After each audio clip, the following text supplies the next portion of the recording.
ఇవాళ 90 రోజుల్లోనే ఇందిరమ్మ రాజ్యంలో 1,00,000 కోట్లాది ఆడబిడ్డలు బస్సుల్లో ఉచితంగా ప్రయాణం చేస్తున్నారు. పేదలకు రాజీవ్ ఆరోగ్యశ్రీ పథకం అమలు అవుతుంది.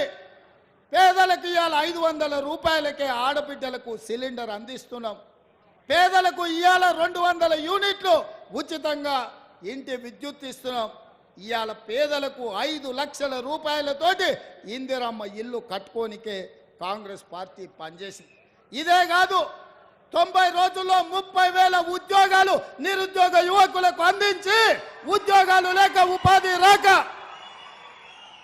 దిల్సుఖ్ నగర్లను, అశోక్ నగర్లను, అమీర్పేట్లను, కుక్కట్పల్లిలను వివిధ చౌరస్తాలలో తల్లిదండ్రులకు ఊరుకొచ్చి ముఖం చూపించుకోలేక రూపాయి కూడబెట్టి ఉపాధి హామీ కూలీ పైసలు పెట్టి తల్లిదండ్రులు పిల్లల్ని పట్నం పంపి చదివిస్తే కొలువులు రాక పరీక్షలు పెట్టక పెట్టిన పరీక్షల ప్రశ్నపత్రాలు జిరాక్స్ సెంటర్లలో పల్లి బఠానీలలో అమ్ముతుంటే ఆ దుఃఖంతో పిల్లలు ఆత్మహత్యలు చేసుకుంటే ఈ గాడిద కొడుకులు ఒక్క రోజైనా చచ్చిపోయిన వాళ్ళని పలకరించిందా అని నేను అడుగుతున్నా.